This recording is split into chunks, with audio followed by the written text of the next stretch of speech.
میں تجھ سے سچ سچ کہتا ہوں، جب تک کوئی اثر نو پیدا نہ ہو وہ خدا کی بادشاہی دیکھ نہیں سکتا۔ باپ اور بیٹے اور روح القدس کے نام سے۔ میرے عزیز بھائی اور بہنوں،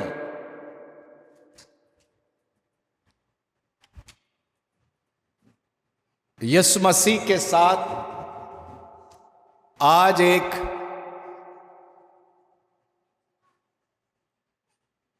فریسیوں میں سے ایک شخص جو اپنے آپ کو یہودیوں کے بڑے عالم سمجھتے ہیں اور دین کے چلانے والے، دین کو مینٹین رکھنے والے، دین کو آگے بڑھانے والے ہیں، ان میں سے ایک شخص جس کا نام نیکودیمس ہے، وہ رات کے وقت یسوع کے پاس آتا ہے۔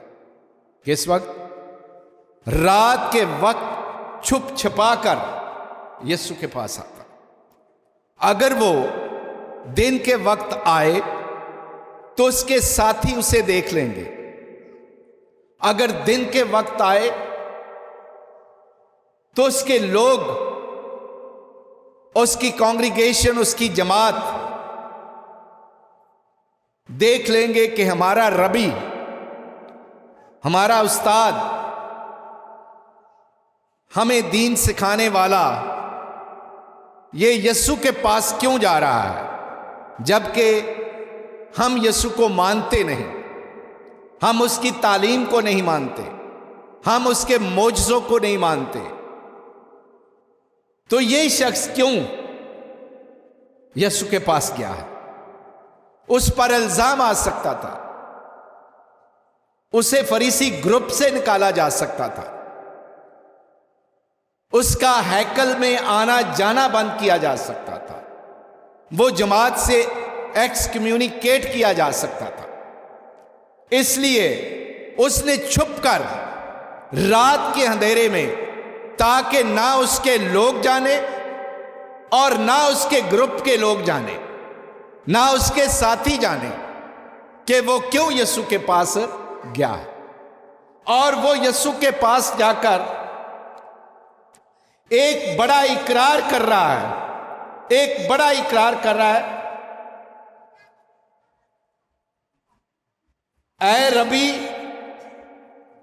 ہم جانتے ہیں، اے ربی، اے استاد ہم جانتے ہیں، ہم تسلیم کرتے ہیں کہ تو خدا کی طرف سے استاد ہو کر آیا۔ وہ اپنے آپ سے مخاطب ہے، میں نیکودیمس جانتا ہوں، سمجھتا ہوں، جب میں تیری تعلیم کو سنتا ہوں، تیری باتوں پر غور کرتا ہوں، تو مجھے لگتا ہے کہ تو خدا کی طرف سے آیا ہے۔ تیری تعلیم میں سچائیاں ہیں، تیری تعلیم میں حقیقت ہے، تیری تعلیم میں لوگوں کے لیے ہمدردی، پیار اور رحم ہے، اور تیری تعلیم کی وجہ سے میں جانتا ہوں جو تو لوگوں کو دیتا ہے تو خدا کی طرف سے ہے۔ اور دوسرا اقرار وہ کرتا ہے اس کے معجزوں کا، اس کی کرامات کا، کہ اے استاد جو معجزے، جو کراماتیں تو دکھاتا ہے، جو کرشمے تو دکھاتا ہے، وہ کوئی عام آدمی نہیں کر سکتا، کیونکہ کسی میں اتنی طاقت نہیں ہے کہ وہ مردوں میں سے مردوں کو زندہ کرے، کسی میں کوئی طاقت نہیں ہے کہ وہ جنم کے اندھے کو آنکھیں دے سکے۔ تو یہ ایسی باتیں صرف تو ہی کر سکتا ہے، اور تو اس لیے کرتا ہے کیونکہ تو خدا کی طرف سے ہے اور خدا تیرے ساتھ ہے۔ صاف صاف لکھا ہے، کیونکہ جو نشان تو دکھاتا ہے کوئی دکھا نہیں سکتا۔ وہ اقرار کر رہا ہے کہ ہمارے ربی بھی نہیں دکھا سکتے، ہمارے اندر جو نبی ہے وہ بھی نہیں دکھا سکتے، ہمارے استاد بھی نہیں دکھا سکتے۔ ہماری کمیونٹی کے اندر جو بڑے بڑے علماء بیٹھے ہوئے ہیں، اعلیٰ عہدوں پر بیٹھے ہوئے ہیں، وہ بھی نہیں دکھا سکتے، کاہن اعظم بھی نہیں دکھا سکتا، لیکن جو تو معجزے دکھاتا ہے وہ بہت بڑے ہیں، وہ بہت بڑے ہیں، جب تک خدا اس کے ساتھ نہ ہو۔ اور یہ بڑا اقرار کر رہا ہے، لوگ اسے کچھ اور کہہ رہے ہیں، اس کے گروپ اس کے خلاف ہیں، وہ نہیں چاہتے کہ اس کی تعلیم بڑھے، وہ اسے تسلیم ہی نہیں کرتے یہ خدا کی طرف سے ہے، بلکہ وہ تو یہ الزام لگاتے ہیں کہ جو کرشمے، جو کراماتیں، جو معجزے یسوع کرتا ہے یہ بلزبول کی مدد سے کرتا ہے، یہ ابلیس کی طاقت سے کرتا ہے، خدا کی طاقت اس کے ساتھ نہیں ہے۔ لیکن یہ بندہ انہی میں سے ایک ہے، نیکودیمس، جو کہتے ہیں بلزبول کی مدد سے نکالتا ہے، ابلیس کی مدد سے یہ سارے کام کرتا ہے، اور نیکودیمس آ کر یسوع کو کہتا ہے نہیں، میں نہیں یہ مانتا، جو میرے ساتھی کہتے ہیں میں ان باتوں کو نہیں مانتا، میں یہ مانتا ہوں کیونکہ جو تو نشان دکھاتا ہے کوئی دکھا نہیں سکتا جب تک خدا اس کے ساتھ نہ ہو۔ اس کا انڈائریکٹ مطلب یہ بنتا کہ تو جو کچھ بھی کر رہا ہے خدا تیرے ساتھ ہے، تو خدا کی طرف سے بھیجا ہوا ہے، اگرچہ ہمارے لوگ قبول نہیں کر رہے، اگرچہ ہمارے لوگ قبول نہیں کر رہے کہ تو خدا کی طرف سے آیا ہے، لیکن میں یہ آج سمجھتا ہوں کہ تو خدا کی طرف سے آیا ہے، اور یہ سارے معجزے دکھاتا ہے۔ اور نیکودیمس کی یہ آواز سن کر، نیکودیمس کی یہ بات سن کر، اس کا یہ بیان سن کر، اس کا اقرار سن کر، اس کی گواہی سن کر یسوع کیا کہتا ہے؟ میں نیکودیمس تجھ سے سچ سچ کہتا ہوں کہ جب تک کوئی اثر نو پیدا نہ ہو وہ خدا کی بادشاہی دیکھ نہیں سکتا۔ نیکودیمس یاد رکھ، یہ جو کچھ بھی تو دیکھ رہا ہے تیرے اندر ایک چنگاری ایمان کی لگی ہوئی ہے، اور تو نئے سرے سے پیدا ہونے کی خواہش کر رہا ہے، تو نئے سرے سے پیدا ہوگا، تو چاہتا ہے کہ نئے سرے سے پیدا ہو، لیکن اس کے سامنے بھی کچھ دنیاوی سے سوال ہے، کیونکہ وہ روح کو کم سمجھتا ہے اور دنیاوی چیزوں کو زیادہ سمجھتا ہے، اور وہ اسے کہتا ہے اے خداوند، آدمی جب بوڑھا ہو گیا، آدمی جب بوڑھا ہو گیا تو کیوں کر پیدا ہو سکتا ہے؟ کیا وہ دوبارہ اپنی ماں کے پیٹ میں داخل ہو کر پیدا ہو سکتا ہے؟ یہ ایک یہ ایک دنیاوی سوچ ہے کہ انسان دوبارہ ماں کے پیٹ سے پیدا ہو، وہ کیسے ہو سکتا ہے؟ وہ اسے کہتا ہے یہ میری سمجھ سے تھوڑا باہر ہے۔ تو یسوع دنیاوی لحاظ سے نہیں کہہ رہا، یسوع روح کے لحاظ سے کہہ رہا ہے کہ آدمی کو نئے سرے سے پیدا ہونا ہے، کیونکہ ان میں نئے سرے سے مراد یہ تھی کہ تم جو دین پکڑے ہوئے ہو، تم جو رسمیں پکڑے ہوئے ہو، جس ڈگر پر تم چل رہے ہو، یہ صرف اور صرف دنیاوی طور پر تمہیں قائم و دائم رکھ رہی ہیں، مینٹین کر رہے ہو، تم دنیا کی چیزوں کو مینٹین کر رہے ہو، اندر روح کو نہیں دیکھ رہے، تمہاری روح کیا ہے، تم روح کے حساب سے کیسے چل سکتے ہو؟ تو خداوند اسے بتاتا ہے کہ نئے سرے سے پیدا ہونا ضروری ہے، تم اگر وہ چھوڑو گے تو نئے عمل میں داخل ہو جاؤ، اس تعلیم میں داخل ہو جاؤ جس کا آج تم نے اقرار کیا ہے۔ کیا اقرار کیا ہے؟ جو نشان تو دکھاتا ہے وہ کوئی دکھا نہیں سکتا جب تک خدا اس کے ساتھ نہ ہو۔ اگر تو اس بات کا اقرار کرتا ہے تو پھر اس بات پر عمل کرنے کے لیے اس ہجوم میں داخل ہو، اس کمیونٹی میں داخل ہو، ان لوگوں میں داخل ہو جو روح کے ساتھ اپنی زندگی گزار رہے ہیں، اور روح کے ساتھ زندگی گزارنا بڑا آسان بھی ہے اور بڑا مشکل بھی ہے۔ جو لوگ دنیا کے ساتھ چلتے، دنیا کی بات کو سمجھتے اور دنیا کے ساتھ ساتھ اپنا رہن سہن رکھتے ہیں، اپنا بول چال رکھتے ہیں، ان کے لیے بہت مشکل ہوتا ہے کہ وہ روح کے ساتھ چلے۔ دنیاوی آدمی کے لیے بہت مشکل ہے۔ کسی نے کہا مسیحت میں چلنا روح میں چلنا ہے، اور مسیحوں کے لیے آسان ہے کیونکہ مسیح ان کے پاس ہے۔ مسیح جن کے پاس ہے ان کے لیے روح میں چلنا مشکل ہے نہیں، مشکل اس کے لیے ہے،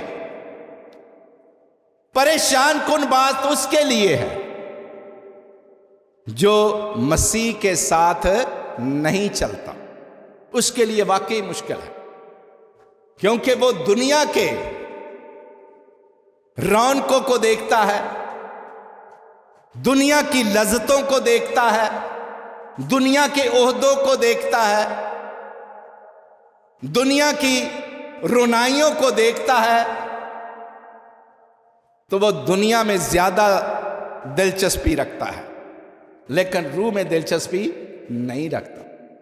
لیکن جو روح میں چلنا چاہتے ہیں، جو روح میں رہنا چاہتے ہیں، ان کے لیے آسان ہوتا ہے جو سچے دل کے ساتھ خداوند یسوع کو اپنے پاس رکھتے ہیں، اپنے دل میں رکھتے ہیں، اپنے ذہن میں رکھتے ہیں، اپنی باتوں میں رکھتے ہیں، اپنی دعاؤں میں رکھتے ہیں، اپنے طور طریقوں میں رکھتے ہیں، اپنے چال چلن میں رکھتے ہیں۔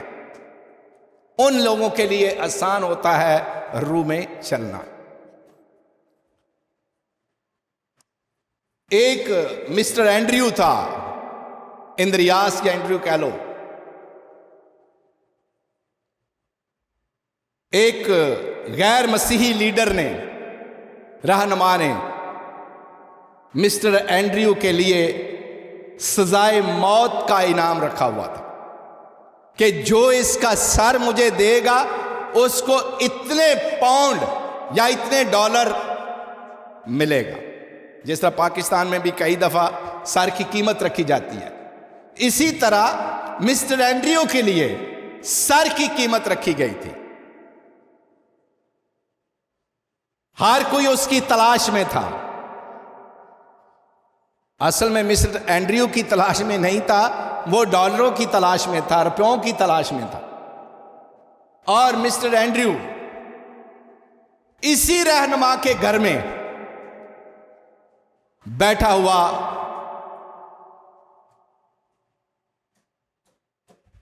دسترخوان پر کھانا کھا رہا تھا۔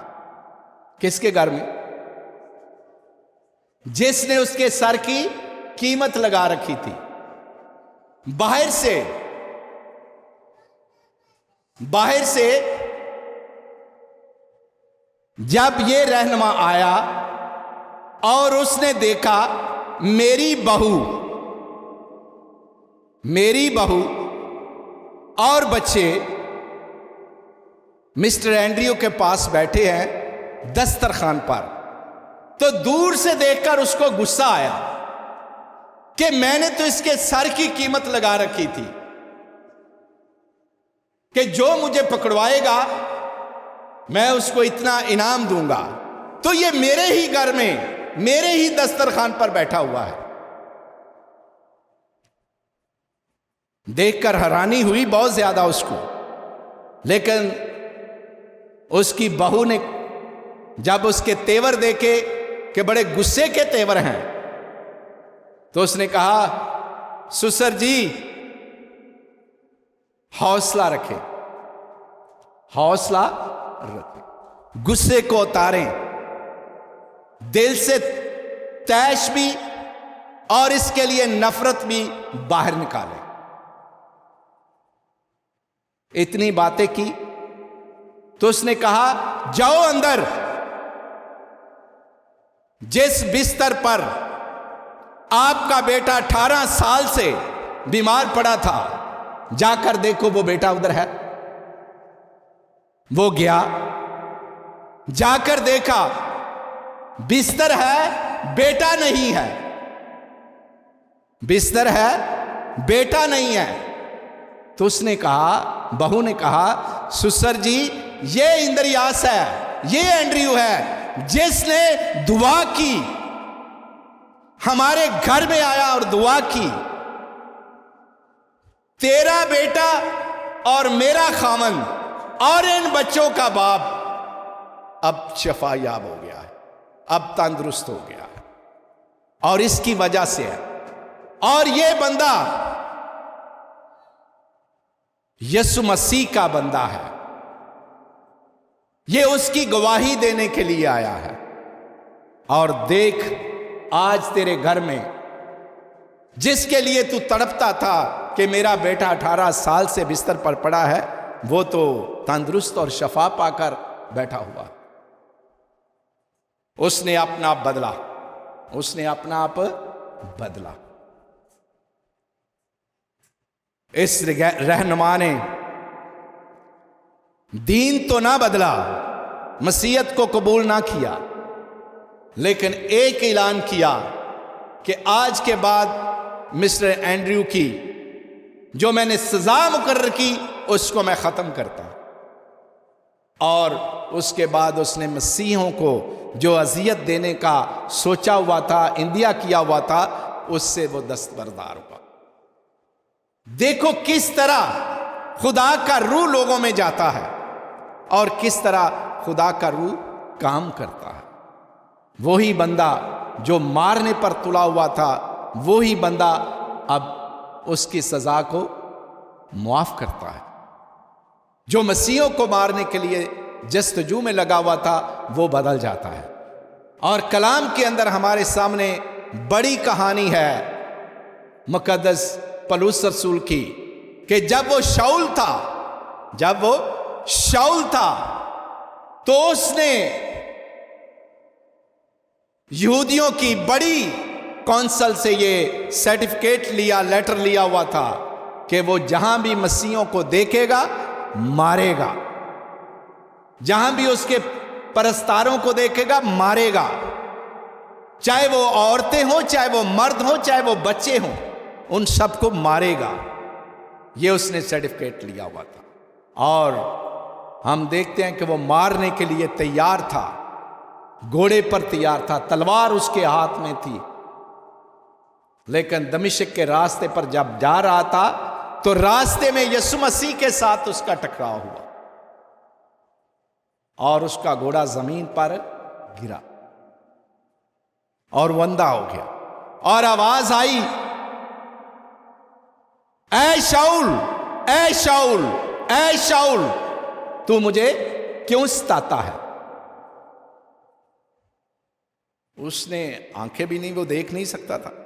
اس کے کانوں میں آواز آئی، اس کی روح میں آواز آئی، اس کے دل میں آواز آئی، تو کیا کہا؟ اے خدا، میں تجھے کب ستاتا ہوں؟ اس نے کہا اگر تو میرے لوگوں کو ستاتا ہے تو مجھے ستاتا ہے، مجھے ستاتا ہے۔ تو وہاں پر اس نے یسوع کو قبول کیا، یسوع کو قبول کیا، اور اسے کہا کہ تو جا اور گملیل کے پاس جا کر اپنی اس سے سیکھ، اس سے یہ تشریح کروا، یہ باتیں سیکھ۔ تو وہ اس کے پاس آئے، اس کے بعد اس کی کنورژن ہو گئی، وہ تبدیل ہو گیا۔ وہی شاؤل جو مسیحوں کو مارنے کے لیے تگ و دوگ میں تھا، گھوڑا لے کر جاتا تھا، ہاتھ میں تلوار تھی، اسی شاؤل کا جب نام پالوس میں بدلا تو تلوار کی جگہ پر 2 دھاری تلوار اس نے اٹھائی، اور وہ 2 دھاری تلوار یہ تھی، کیونکہ لکھا ہے خدا کا کلام 2 دھاری تلوار۔ اس نے اس کو اٹھا لیا، تلوار کی جگہ پر کلام کو اٹھا لیا۔ جہاں پر وہ مسیحوں پر ظلم کرتا تھا، مسیحوں کا تحفظ کرنا شروع کر دیا، ان کا محافظ بن گیا۔ یہ تھا روح میں چلنا، روح کے ساتھ تبدیل ہونا. اور جب روح کے ساتھ انسان تبدیل ہوتا ہے تو وہ بدل جاتا ہے. آج ہم مسیحی لوگ کہاں کھڑے ہیں؟ روح کے ساتھ چل رہے ہیں یا جسم کے ساتھ چل رہے ہیں؟ یہ سوچنا پڑے گا، کیونکہ ہماری زندگی زیادہ تر جو چل رہی ہے آج کل وہ دنیاوی چل رہی ہے، روح کے ساتھ نہیں چل رہی. اور روح کے ساتھ چلنے سے کیا مراد ہے؟ روح کے ساتھ چلنے سے مراد ہے کہ نارمل مسیحی زندگی گزارو. مسیحی زندگی کیا ہے؟ افسیوں کے خط میں لکھا ہے، پس تم پیارے فرزندوں کی طرح خدا کے تقلید کرنے والے بنو اور محبت سے چلو جیسے مسیح نے بھی ہم سے محبت کی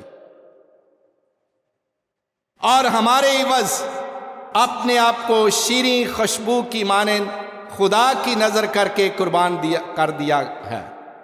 حرام کاری اور ہر طرح کی ناپاکی اور لالچ کا تم میں ذکر تک نہ ہو کہ مقدسوں کو مناسب ہے، اور نہ بے شرمی اور بہردہ گوئی، کیونکہ یہ لائق نہیں بلکہ بیشتر اس کے شکر گزاری ہو.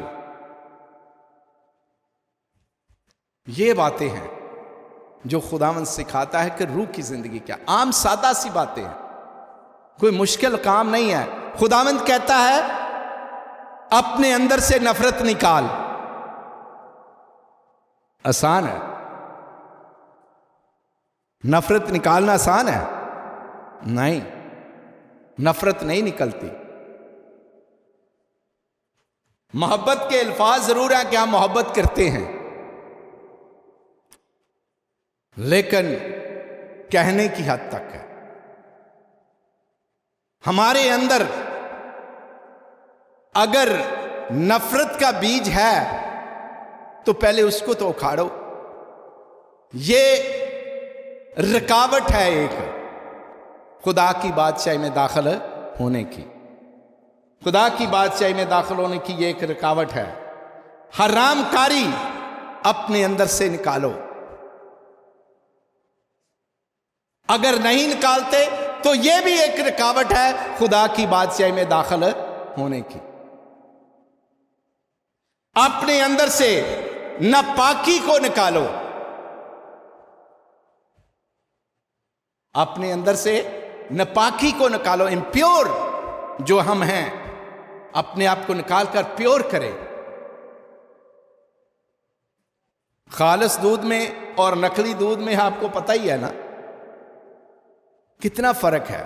جو اصل دودھ ہے وہ اصل ہی ہے اور جو نقل ہے وہ نقل ہی ہے. اس کا نام بھی لکھا ہوتا ہے ڈبے کا دودھ، یا اس کے اوپر لکھا ہوتا ہے یہ وائٹنر ہے. یہ دودھ نہیں وائٹنر ہے. وہ آپ کو اطلاع بھی دے رہے ہیں لیکن آپ بھی پھر بھی اس کو دودھ سمجھ کر لوگوں کو پلاتے جا رہے ہیں. ہم بھی ان میں سے ہی شامل ہیں. چائے بنانی ہے وہ ڈبے کا دودھ لے آؤ، ایسے ہی ہے نا، امپیور. لیکن کیا کہ خداوند کیا کہہ رہا ہے، خدا کا کلام کیا کہہ رہا ہے کہ ناپاک چیز جو امپیور ہے اس کو اپنے اندر سے نکالو. ہمارے اندر بہت ساری چیزیں ہیں جو ناپاک ہیں. ہمیں اپنے آپ کو پاک کرنا ہے، اور جو پاک کرتا ہے وہی خدا کی بادشاہی میں داخل ہوگا.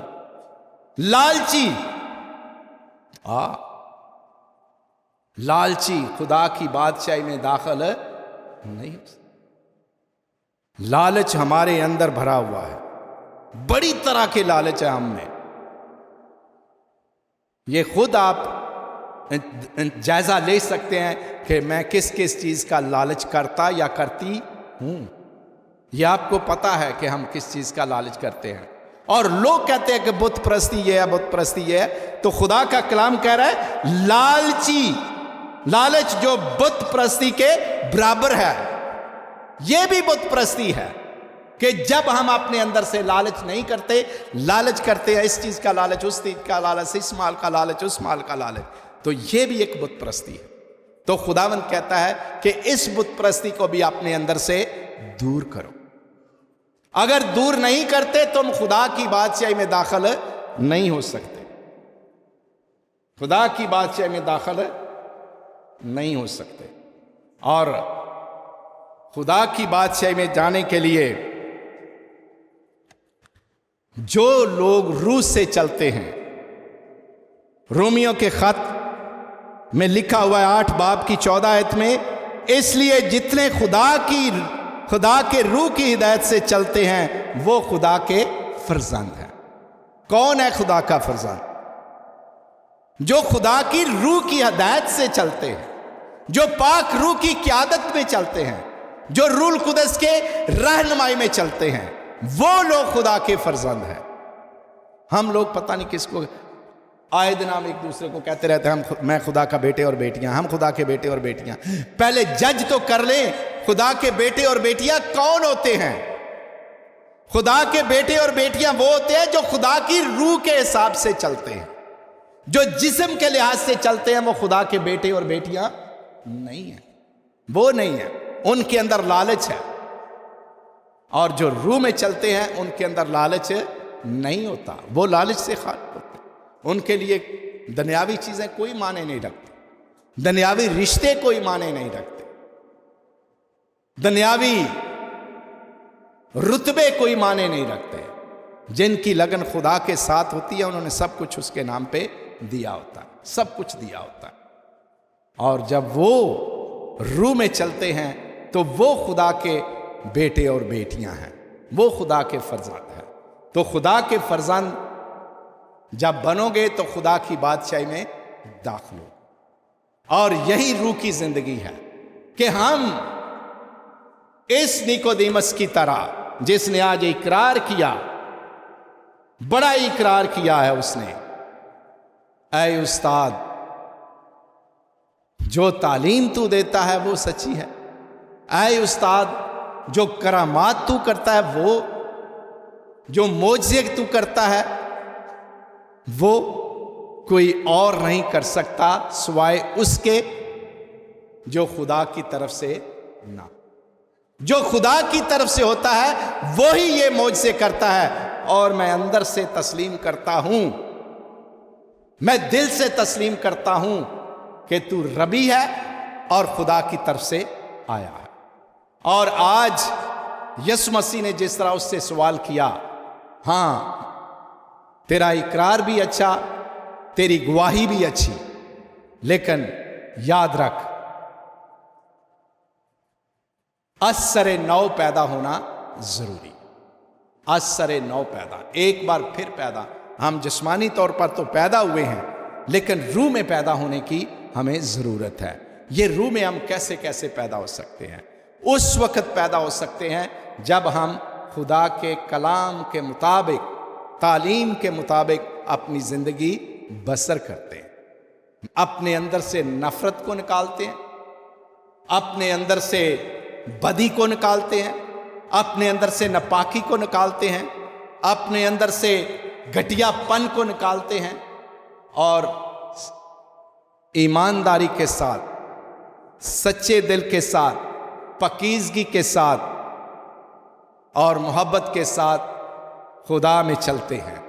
خدا میں رہ کر ایک دوسرے کو قبول کرتے ہیں، خدا میں رہ کر ایک دوسرے کا احساس کرتے ہیں. جو خدا کا بندہ ہوگا اس کے اندر احساس ہوگا، جو خدا کا بندہ ہوگا اس کے اندر رحم ہوگا، جو خدا کا بندہ ہوگا اس کے اندر محبت ہوگی، جو خدا کا بندہ ہوگا وہ ترس کھانے والا اور رحم کرنے والا ہوگا. اگر یہ چیزیں نہیں تو وہ خدا کا بندہ نہیں، اور نہ ہی وہ روح میں چل رہا ہے، نہ ہی وہ نئے سرے سے پیدا ہوا ہے. مجھے بھی اور آپ سب کو ایک بار پھر سوچنے کی ضرورت ہے کہ کیا ہم نئے سرے سے پیدا ہوئے ہیں یا نہیں. اگر نہیں ہوئے تو خدا سے دعا کریں کہ ہم اس بات تک پہنچیں، اس دہلیز تک پہنچیں، اس مقام تک پہنچیں جہاں ہمیں ایک بار پھر نیا ہونے کی ضرورت ہے. خدا مجھے اور آپ سب کو برکت دے، باپ اور بیٹے اور روح القدس کے نام سے.